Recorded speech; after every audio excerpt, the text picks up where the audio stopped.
In the summer of 2006, representative samples of citizens from 3 regions across the United States took part in a series of unique sessions called Choice Dialogues. Citizens spent an entire day trying to reach common ground on some difficult challenges facing our country. While polls and focus groups provide a snapshot of public opinion, Choice Dialogues go farther, analyzing how public opinion evolves as people connect the dots on complex issues. Citizens quickly agreed that the national debt should be stabilized and, if possible, reduced. This became the bottom line against which they judged all other choices as they worked through a range of national issues. Social Security shouldn't be relied upon for existence.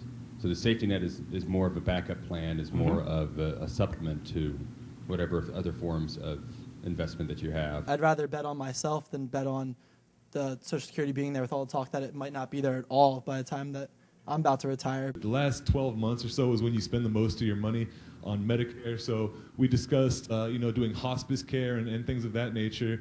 I believe in Homeland Security and I believe in the military protecting our country, and I see billions, hundreds of billions being squandered in both programs. There's an enormous waste of money in maintaining this huge nuclear arsenal. My husband was in the Navy, and the amount of waste that I saw just in his workplace was staggering. For the last 60 years, we have tried to feed and police the world. It hasn't worked. There has to be a point where we do get involved because we are the only ones who can.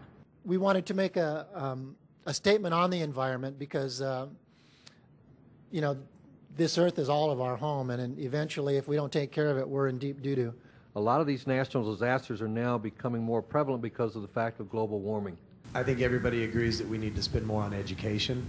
We wanted to see the 2001 tax cuts taken away, not be permanent, kind of get away from the trickle-down economic theory. Accountability is definitely part of it, but we are willing to pay if we're going to get the results that we're looking for. The thing that I liked about the national sales tax is those people that are getting by with not paying income tax, whether they're, everybody just pays not something. Reporting it, everybody's having to pay something through the national sales tax.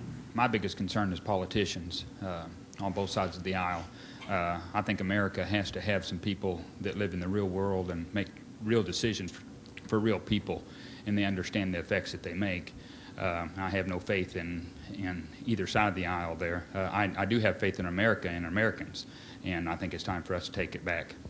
I'm proud to be an American, but I would like to have something that I think I've lost over the years, and that is trust in and belief in our political system and our elected leaders. People need to be held accountable. Okay. A lot of the pork and the extra things that are there, the excess spending, no one's being held accountable for it. Okay. And getting bipartisan committees together is the only way that we're going to be able to hold people accountable.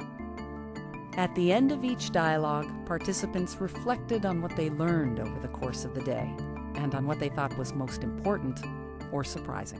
I think one of the most important things I learned today is people are ready for change, and it was enlightening to hear about some of the ways change can happen and how they can be beneficial to everyone. The most surprising thing is just how quickly and easily we came to the consensus. I feel a little bit more comfortable knowing that I'm not alone as far as thinking about generations beyond myself. The most surprising thing that I learned was that there was so much support for raising of taxes, because in campaigning that seems like, the worst thing you can say is that you want to raise taxes. The thing I found most surprising is that people here are willing to take tax increases. I thought I was one of the very few willing to stand up and say, hey, take mine first as long as you take everybody's. Through decades and decades of corruption, fraud, waste, and abuse, we as Americans no longer trust you, and we want to watch everything you do now.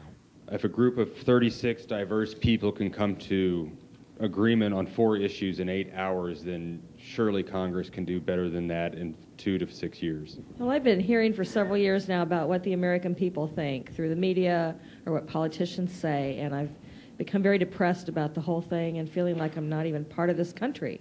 And today, I'm finding that that's not true, and that actually people with different beliefs can get together and actually come to some consensus decisions without animosity. And it's renewed my faith in the citizens of this country. And if the citizens of this country can do it, then why can't our politicians in Washington do it?